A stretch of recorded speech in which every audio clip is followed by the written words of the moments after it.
Welcome to the fourth podcast. Welcome once again. We have just settled that Carrie is not going to get her hair cut. She's disagree. She's going to keep it long. And perfect, because that's what we're talking about. How funny we start this topic, about. Tension in the home, and it starts with my hair. I want to get it cut. I think it needs to be shorter. And I like it long. Listen, I'm not even going to have our listeners write in and tell us whether or not you should get your hair cut. I think they would say yes. They would all say, "What does your husband say?" That's exactly what they'd say. That'd be all your friends. That's exactly right. It'd be most of your friends too, and you know it. No. You know it. I'll get a couple on my side. Oh, my word. Well, hey, welcome back this week to everyone who tunes in and listens every week. Had quite a few that have shared this podcast recently. As of even today, we've heard of folks who are listening to it in their car and on their way to work. And man, it's really cool to be a highlight of people's week. And so I know we say it often, but thanks so much, not only for following, giving us a 5-star review, but then those who share it. Yeah. That does really help get the word out. It does. And we're probably 119 episodes in or something like that, and now have tens of thousands of downloads, which is really cool. Yeah. I can't remember, me and Tommy were looking just the other day, and we're in a ton of countries every week. That's cool. All over the world, people tuning in. But it's because of faithful listeners like y'all that probably have nothing else better to do than get a good laugh for the week, that's for sure. But the last couple episodes, Carrie and I really have come in and tried to be a little bit more just no scripts, kind of unscripted. Yeah. Just kind of come in with an agenda. But I think it's worked really well in that people kind of once again see, I think, how not only just how we think, but a lot of people writing in like, that's how I feel. That's exactly the way that I think. Yeah. And so we're kind of taking that on once again tonight, and we want to talk about tension in the home. Yeah. And you want to talk a little bit about kind of getting us off the ground as far as what led into, obviously not your hair, but what led into talking about tension in the home. Tension in the home. If you want a haircut, don't ask your husband. Just go do it. Especially 5 seconds before the podcast starts. Ask forgiveness later. No, tension in the home is something that I think is so prevalent these days. It just seems like the stress level of parenting is really high. There's a ton of Instagram, influencers and so many podcasts out there about parenting because it is definitely difficult to parent in this culture. We are doing parenting stuff that our parents never had to do. Yeah. And so when you integrate screens and phones and, all these things in your kids' lives, and they have this like weird privacy that we never had growing up, I think it does add a lot of tension to the home. And so that's what we want to talk about because it's very common now. I mean, I have parents that are like, we have no screens. We're a no screen family. Okay, well, that causes tension because then you're arguing with your kids. Everybody in my class has a phone except for me. And, we've been through that phase. And then you get your kid a phone and then it's the tension of what they're allowed to do and the boundaries that you set and all that. And so it does add a lot. It adds a ton of stress and discussion in the home that we didn't grow up with. Right. So just talking about it and I feel like kind of walking through it with our listeners. How do you deal with it? And specifically when it deals with, boundaries around screen time and stuff like that with kids. I think we have figured out recently that you set the boundaries and you don't move them. And that's really hard because it's easier to just let the screen parent sometimes. It is. Sure. That's the truth of it. Sure. It's easier to be like, okay, everybody goes to their rooms and gets on their screen. It's like, oh, it's peaceful. But it's not, they're not going to follow the rules like that. Like eventually they're going to mess up. Eventually they're going to take advantage. So it's setting those boundaries and then not moving them, I think is one of the things that brings a lot of difficulty in parenting. Yeah. There's a buzzword we've talked about, I preach on often, and that's anxiety. Yeah. And there's a lot of, we all live in very anxious times. They're the end times. I truly believe the Lord's coming back. And so we know there's going to be wars and rumors of wars, and there's going to be famines and crazy things that happens in nature, and with that and political unrest, plus the racism that still exists. Like there's so much in our culture that we have a lot of anxious families. Not that the world hasn't been anxious before. Right. Like we're anxious over a lot different things. Yeah. Up until 100 years ago, everyone's anxious because they were living day to day. They didn't know if they were going to survive tomorrow with enough food, or were they going to freeze to death. So it's that buzzword is not anything new. Mm-hmm. But what is new to this generation is the amount of influence that is in the home. Right. And I think that's what you're getting at in that. Correct. Millennials are the first to parent through a Gen Z generation that has grown up with a screen in their hand from a young age, knowing more about phones than their moms or grandmothers did. So it's a brand new age that we're just navigating. Yeah. So I think it's very important just to say, as we navigate this, although there's a lot of books and there's a lot of podcasts, I don't think anyone has it figured out yet because it's brand new. So even tough. As we go into it, automatically I can already hear, some that would maybe even probably my parents who'd say, who cares if your kid says everybody else in the class has a phone? Like, so what? You're not getting one. I totally get it. Like, we're not saying our way is the best, but this circumnavigating what we're going through, this is all brand new. Yeah. No one has faced what we are facing. Yeah. So I think it's vitally important that we lay down a foundation of everybody's going to do it differently. Mm-hmm. But what we really want to deal with is how do we not have so much tension? Yeah. How do we, whether people go with some screens, no screens, who cares? Here's a phone. You're 10 years old. You can live with it the rest of your life. I think at some point we have to do what's best for our homes. Yeah. And that is bringing that anxiety down, bringing that tension down. Does that make sense? Yeah. And I think just having a mindset of not everything is the biggest deal in the world. Like if you have screens in your home, if you're giving kids access to screens, you have to accept immediately they're going to see things you don't want them to see, or they're going to cross a boundary that you've set. They are going to. It is the same if you give them a bike or a scooter, any kind of freedom that, give a kid a sleepover and say, don't stay up too late. They're going to stay up too late. Like anything you give a kid, they're going to push those boundaries in line. So I think you have to be ready. Like when it happens, not if, it's a matter of when it happens. How do we navigate that tension? And I think a big thing of doing that is having that mindset of, I'm going to stay calm. And I'm going to parent through this, and we're going to do this if you have a spouse in the home together as a team. Like we're on the same team. We're not going to argue about, like, we got to get this settled first. Me and you have the boundary and we have the line, and then we support each other when we're talking to the kids, right? Sure. And then if you don't have a spouse, just staying true to what you've set for your child. Like, okay, you crossed the line. So I'm not going to blow up and freak out. I'm not going to, take away everything. Like you cross the line, here's the consequence. End of story. Right. Like keeping that tension low where, hey, expect it. So we're not just talking about screens. This is not a podcast about screens by any means. Is that what you're saying? No. But okay. It's just the easiest example. Okay. But I'm saying I wouldn't say like, well, in order to release that tension in the home, just don't give them screens. Because anything you give a child, they're going to push the boundaries. That makes sense. You can't keep everything from them. Like, I don't ever want them to mess up so they never get anything. Right. I don't think that's a wise mindset. Right. Like, I think a better mindset is we're going to slowly allow them to have privileges and access to things while we parent them through that. Right. But you have to be ready internally.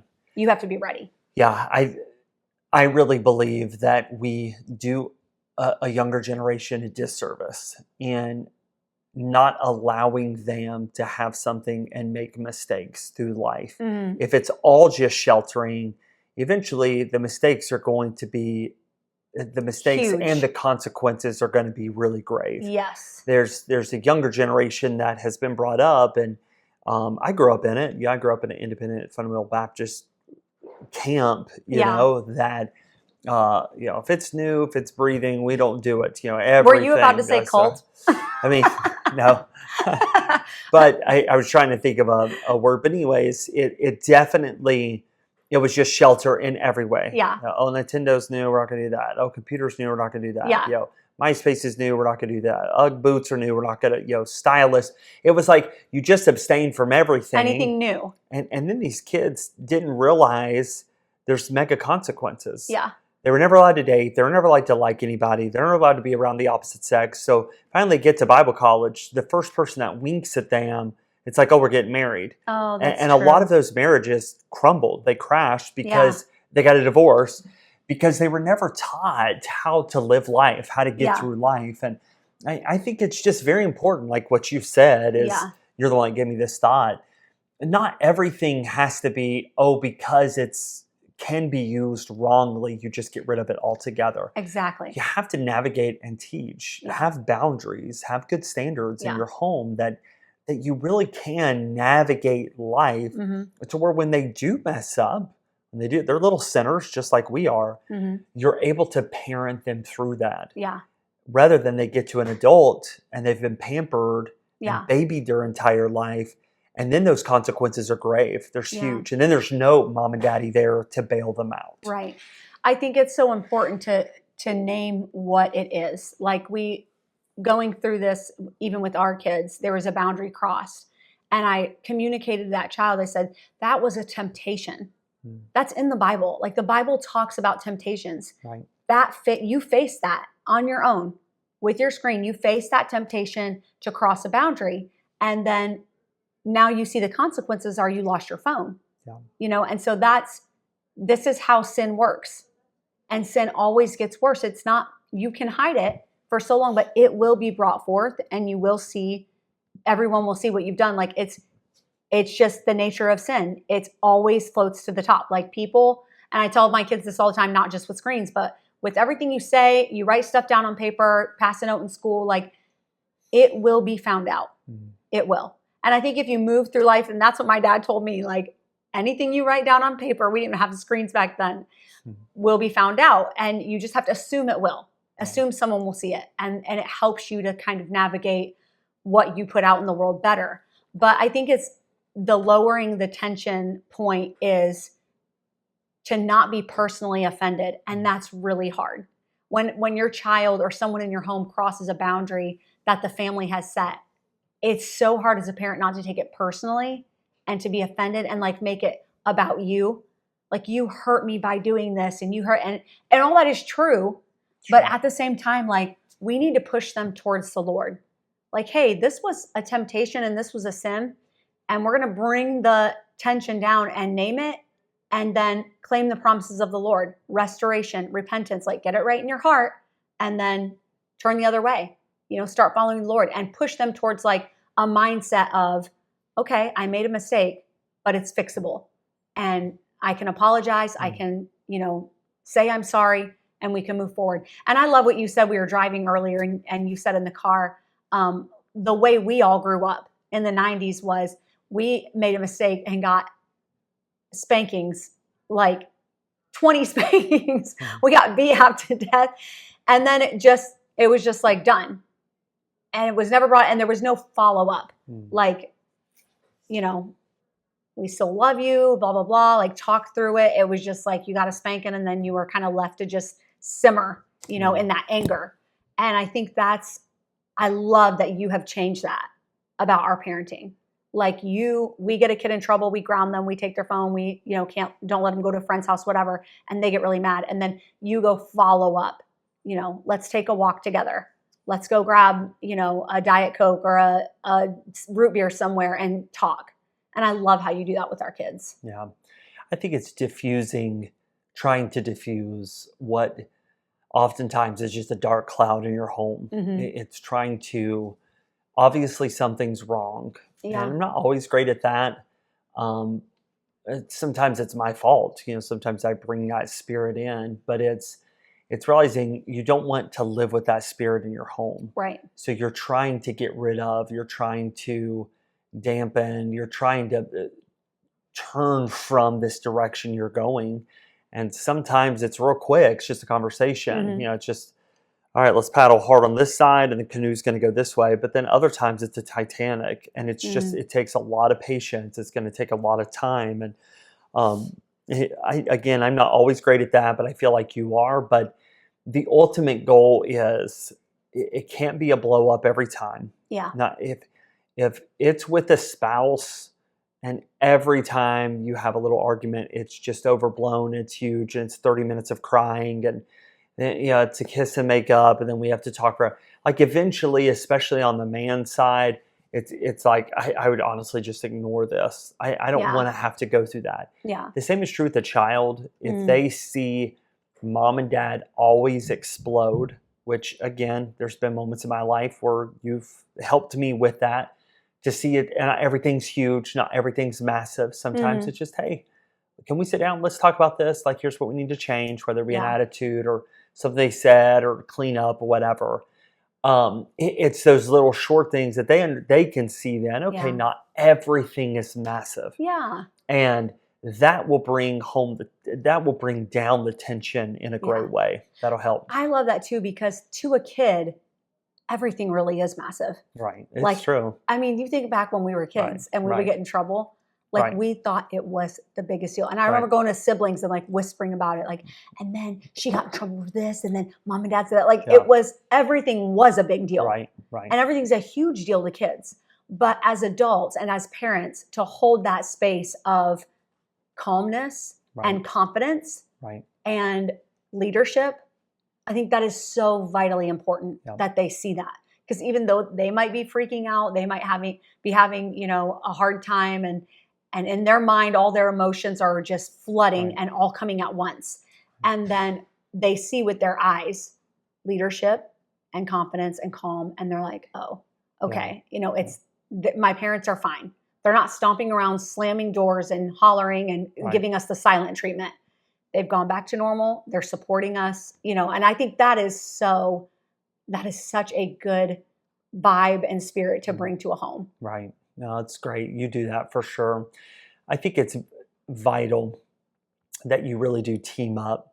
Mm. If you're listening to this podcast and the tension's high with your spouse, make sure that you are getting help. Make Mhm. sure it's not your BFF, it's not your mom, it's Yeah. not your golf buddy. You are trying to get help, mentorship to repair that, to bring that tension down before you get into a failed marriage. Mhm. If it's with a child, it's important if you're married to team up Mhm. with your spouse. If it's a mixed home or not a broken home, if there's a step parent, Oh yeah. make sure that it's not your child. You're again trying to bring the tension down, Yeah. but work as a team. Get Yes. together. If you're a Yes. single mom, you listen to this, or a grandparent raising a child, and you're going through it. Mhm. Team up with the Lord, or Amen. find a mentor Mhm. that can help and ask questions. Mhm. And then if you're the person that someone's coming to you, you're that counselor. Make sure it's not a gossip fest for you. Mm. Like, boy, you wouldn't believe what their child is doing. I think the Christian realm is meant to be a help for each other. Yeah. Jesus sent them out 2 by 2. Like, Yeah. there's a lot in teamwork that gets overlooked Mhm. because of self-image or low self-esteem, Yeah. or I'm a failure. Mhm. Not everybody lives the Instagram life. Like, we're all going through this together. Yeah. But what we can't do is continue going down this road where we're all living with a lot of anxiety Yeah. and tension, and people now getting on, meds for it, Mhm. and antidepressants. Yeah. And, there are those, even myself, I think at times, I think my mom does this, but I might have got it for her, but they're stress eating. So you stress eat, then you gain weight, then you're mad at yourself. I think that's just a woman thing in general. Do you think it is? Oh man. Yeah. Yeah, I can put away some Yeah. carbs when I'm stressed. I feel like really, I don't think you do. Well, I but don't like, lately, just because yeah. I'm trying. Yeah. It's good not to. Right, But right. man, it's easy to. It is. It really is. Then Yeah. you're mad at yourself. Yeah, it Then you makes look at it worse. That tension in the home. There's actually several psalms that are written about stress. Yeah. This David said, "It keeps me awake at night. Yeah. I can't shut my eyes. I'm bitter. I'm mad. Yeah. Eventually you have to be able to let that Yeah. release, Yeah. let it go. Yeah. And these are just some tips that Carrie and I have been through here. The last couple of years, we've dealt with a Yeah. lot, and we continue to work on continually bringing that tension down in our home. Yeah. Yep. It's good. Yep. All right. Well, thank you for joining us. That's all for this week, and we'll see you next week on the More Podcast.